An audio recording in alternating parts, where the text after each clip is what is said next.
जैविक खेती स्वास्थ्यप्रद संजीवनी। कभी भारत में कहा जाता था, उत्तम खेती मध्यम वान, अधम चाकरी भीख निदान। यानी सबसे बेहतर काम है खेती करना, फिर है व्यापार करना, फिर नौकरी करना और अंततः जब कुछ न मिले तब भीख मांगकर पेट भरना। पिछले 1-2 दशकों में यह मान्यता असत्य सिद्ध होने लगी। खेती करने वाले किसान खेती छोड़ने पर विवश होने लगे।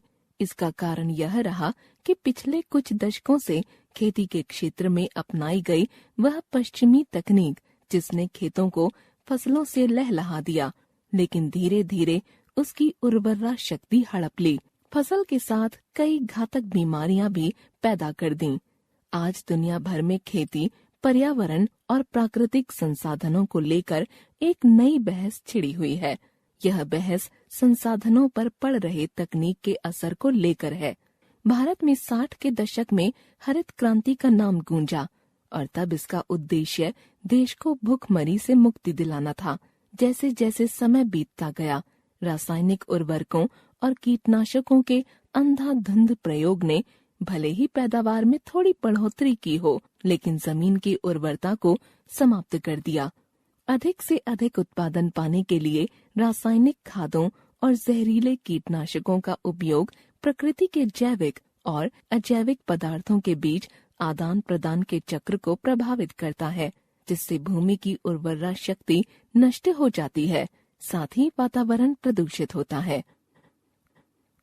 इससे लोगों का स्वास्थ्य प्रभावित हुआ, प्रकृति प्रदत्त स्रोत स्वाहा हो गए, जमीन की शक्ति कम हो गई और खेत बंजर हो गए।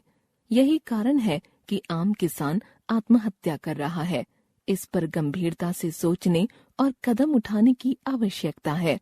भारत की कृषि परंपरा का इतिहास बहुत पुराना है।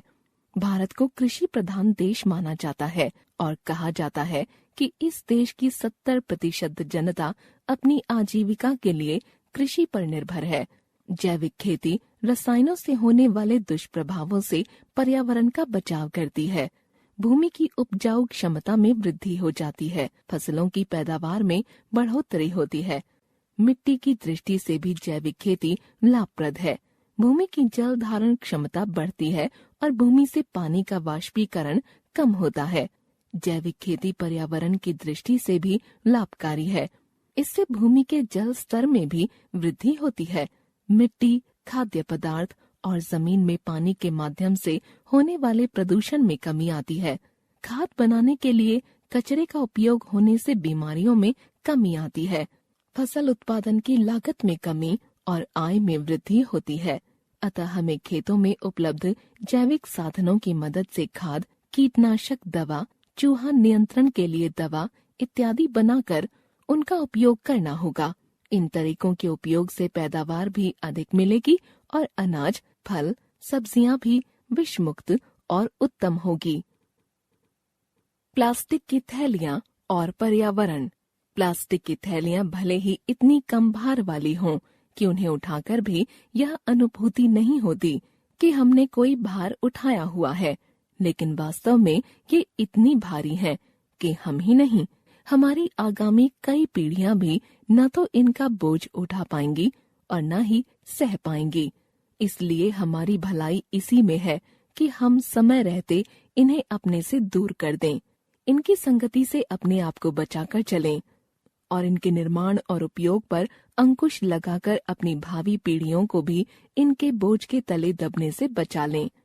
प्लास्टिक की थैलियों से पर्यावरण पर विपरीत असर पड़ रहा है। आइए हम भी जानें कि प्लास्टिक का चलन हमारे आज के संसार को किस तरह प्रभावित कर रहा है और इसके घातक परिणाम हमारी आगामी पीढ़ियों को कब तक झेलने पड़ सकते हैं। आज विश्व भर में प्रतिवर्ष 5 खरब से भी अधिक प्लास्टिक की थैलियों का इस्तेमाल होता है। इनका उपयोग करने वालों में हमारा देश तीसरे नंबर पर है। इनके पुनर्प्रसंस्करण, रिसाइकलिंग पर बहुत अधिक व्यय करना पड़ता है। इन्हें पूरी तरह नष्ट होने में 500 साल लगते हैं।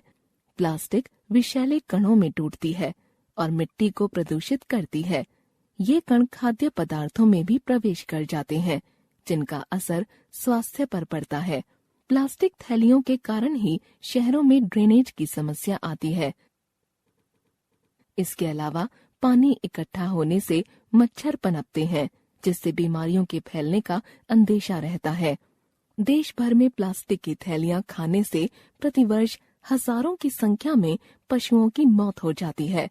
सर्वोच्च न्यायालय ने भी 29 जनवरी 2010 को दिए एक निर्णय में प्लास्टिक की थैलियों पर से प्रतिबंध हटाने से इनकार किया था।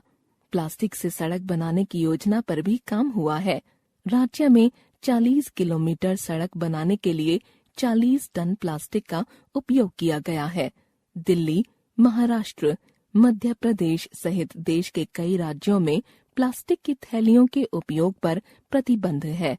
इसके बाद भी इनका उपयोग जारी है।